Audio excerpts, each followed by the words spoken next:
Thank you, Chair. Thank you, Secretary. I Senator Ballard sort of asked some of the questions I was planning to ask, but I did want to drill down a little bit deeper into the inconsistency and what the data sources of improper payments,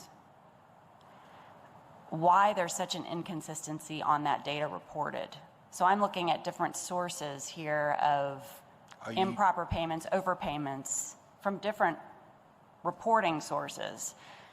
Why do we see such an inconsistency in that data reported? Can you speak to that at all? And maybe staff could dig in. I can speak to anything that I know about. I'm not sure which data sources that are consistent. If there's been some discussion between staffs about whether or not using the USDOL 227 is the best source of data so that regular folks like me can understand what a number means. I would argue pretty quickly that the 227, that probably is the data source that might look like it's in conflict to what we either sent in or in here, is comparing apples to oranges. They're not exactly, they're asking different questions. If there's a concern by any member here or any member in the audience or anybody that's listening that there is a conflict in data, just say we have no need or desire, quite frankly, ability to conflict data. Our only goal is to be transparent, say where we're standing here looking at these numbers like this is what the value is. That's all we want to do. And I will tell you, without question, when you have as many audits and reviews and reports, I think we're going to end up with 27 audits this year, some number like that. Every way that we get asked, the number comes out different. I mean, it's not that the data, it's not that anybody's trying to hide anything. It's just that depending on how you ask, what color the horse is out in the field depends on whether you standing when the sun's hitting it. And we're certainly not trying to create conflicts, and we're certainly not trying to put lipstick on a pig, because there's just nothing good about any data that we have. Our unemployment system in North Carolina and every other system in the country, we don't deal with good things.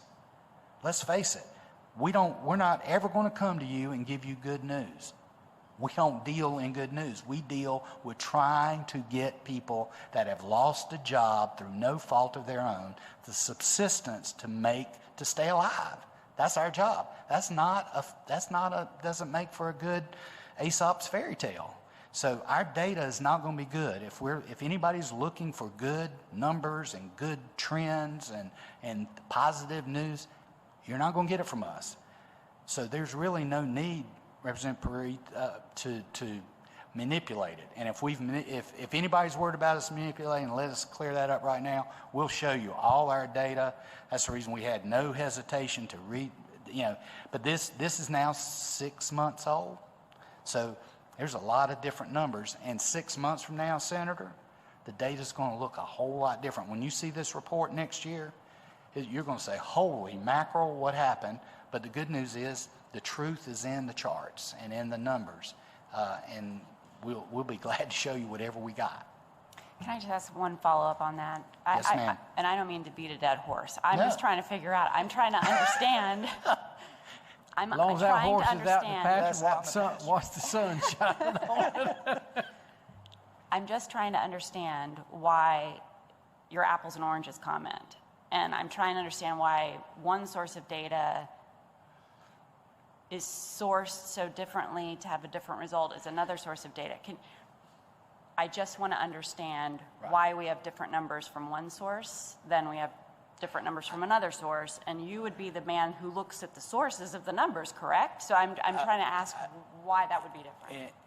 In all honesty, I get confused often by the number of federal reports that I'm looking at compared to the funding cycles, compared to the performance, compared to the timeliness, compared to all the other stuff.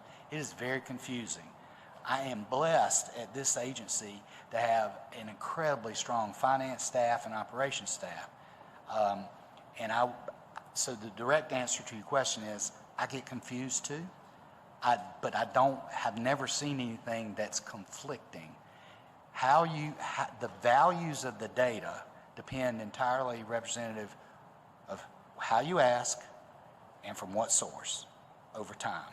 And if there's a conflict, conflict in any data, tell us what it is, where the source. If it's, for instance, if it's the USDOL 227 report, it's a 40-year-old report that's asking questions and getting data that some things don't even apply to anymore. But the 227 is like the linchpin of what USDOL reports on timeliness and performance and those kind of things. So when you take the 227 data and you ask a question, how many people got paid in July, the FPUC, the 227 can't possibly answer that question. And one of the reasons that it's taken us so long to get your staff's questions done is that the great majority of their questions are unique questions, so we have to go into the system, program the system to pull up the numbers the way that the question was asked so that it can spit out the numbers. How you ask the question and from what vantage you are seeking the answer often determines the outcome. And there are different outcomes depending on how you ask the question.